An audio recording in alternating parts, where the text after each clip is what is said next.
Amidst reports that Donald Trump finds shadow president-elect Elon Musk too clingy, top MAGA influencer Steve Bannon has vowed that he will end the MAGA civil war by driving Musk out of the MAGA movement by, he says, Inauguration Day.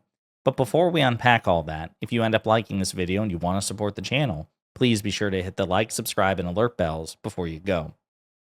All right, friends, the MAGA civil war persists. It's calmed down a bit in terms of the public attention since Donald Trump was bullied once again by Elon Musk into siding with Musk over the MAGA base on the issue of H-1B visas, okay? And since then, Steve Bannon has had a meltdown. He's doubled down, okay? And we're going to read this Mediaite article because it's pretty stunning.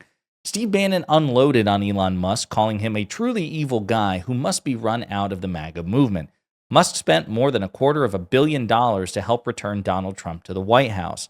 The billionaire Tesla CEO and owner of X has been a fixture at Mar-a-Lago ever since, with some reports indicating that Musk's near-constant presence is wearing on Trump. And we should probably, you know what, we'll finish this article and then get into those recent reports about Trump being worn out by Musk.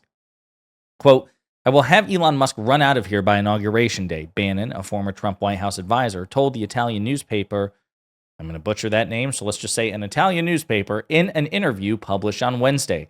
The article was flagged on Saturday by Bannon's former employer, Breitbart, which published the excerpts in English. Quote, he's truly an evil guy, a very bad guy. I made it my personal thing to take this guy down. Before, because he put money in, I was prepared to tolerate it. I'm not prepared to tolerate it anymore. Bannon took issue with H-1B visas, which Musk supports. Those visas allow companies to sponsor skilled professionals from other countries to work in the United States.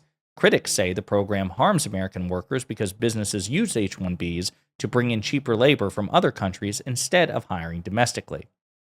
Quote, this thing of the H-1B visas, it's about the entire immigration system is gamed by the tech overlords and they use it to their advantage. The people are furious, Bannon said. In addition to Musk, Bannon blasted David Sachs and Peter Thiel, who also have roots in apartheid South Africa. Quote, Peter Thiel, David Sachs, Elon Musk are all white South Africans, Bannon said. He should go back to South Africa. Why do we have South Africans, the most racist people on earth, white South Africans? We have them making any comments at all on what goes on in the United States. Bannon took particular umbrage at a reply Musk made to a tweet suggesting Americans are, quote, retarded.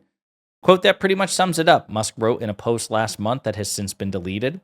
Quote, he went out of his way to mock our movement as racist and retards, and he lost, Bannon said. Quote, we blew him out of the water. He won't fight. He's got the maturity of a little boy. I do want to stop here by saying, how did you all beat Musk? Musk, again, is the shadow. He's the de facto president-elect. He has been camped out at Mar-a-Lago, hundreds of feet away from Donald Trump. Trump finally sided with Musk against the MAGA movement in the H-1B visa fight. How did you win exactly? Trump already took your votes, you morons. He took your votes. He doesn't need you anymore. So now he's sucking up to Musk because what he needs more than votes is money. Because Trump really, really, really likes money, and he's been intimidated by Elon Musk. How have you won? Interesting. Bannon also added that Musk's sole objective is to become a trillionaire, and I do agree with that. I think that is probably his number one priority. Go down in history as a trillionaire, the first trillionaire. Quote, he will do anything to make sure that any one of his companies is protected or has a better deal or makes more money, Bannon said. His aggregation of wealth and then through wealth, power, that's what he's focused on.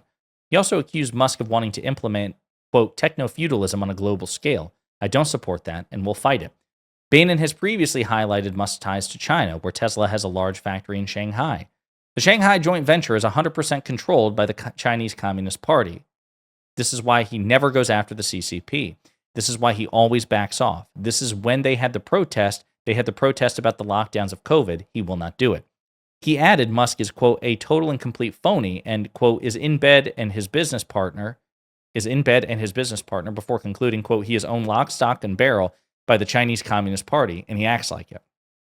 So you have this ongoing MAGA civil war, which I am 100% fully in support of. By all means, please keep fighting MAGA. It's good for this country that you all are not unified because, quite frankly, both factions suck for various reasons, and a unified MAGA movement, given the comical. I mean, darkly comical. Like, it would be funny if there weren't real consequences attached to it. The amount of power that the Republican Party is about to have at their disposal, one of the few checks, if any, will be from them tripping over each other with their incompetence and dysfunction. So please, by all means, I'm not rooting for either one in this case.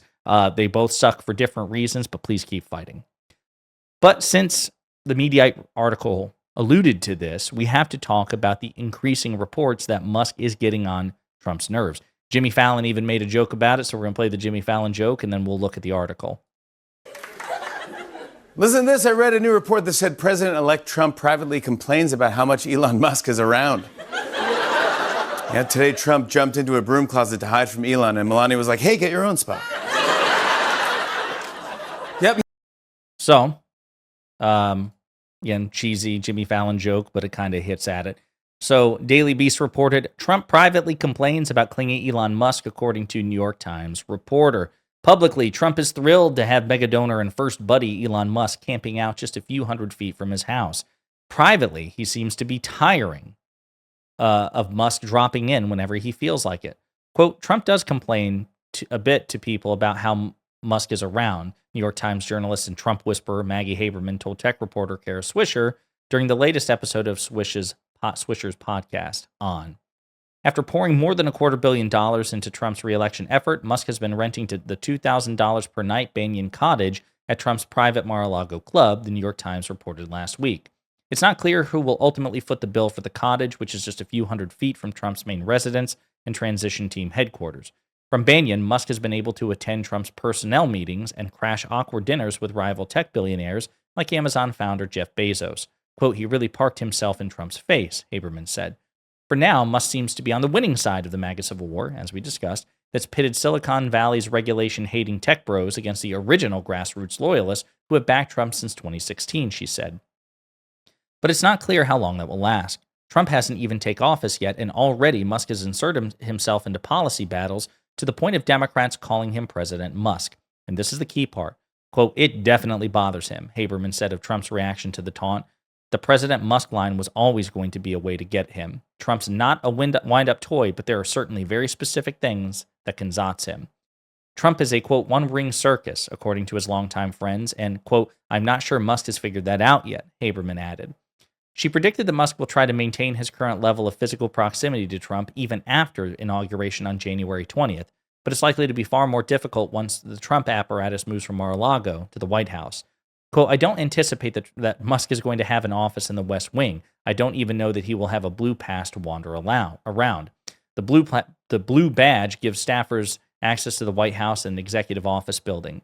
Despite his hanging around, Musk isn't Trump's most influential advisor, Haberman added. Those would be Trump's campaign manager turned chief of staff, Susie Wiles, and his white nationalist deputy chief of staff, Stephen Miller. Publicly, Trump's inner circle say what a great supporter Musk is, Haberman said, but that doesn't mean they like having him around. Quote, I think a bunch of people around him are also struggling with how aggressive Musk can be in their interactions, Haberman said. Musk, she noted, seems to be more willing to irritate Trump than some of his other advisors. The fact that he's willing and able to fund primary challengers probably buys him more time than usual, but it's still a fraught relationship. Quote, it's like watching shifting sands around Trump. It's like this one's up, this one's down, but nobody's ever truly out.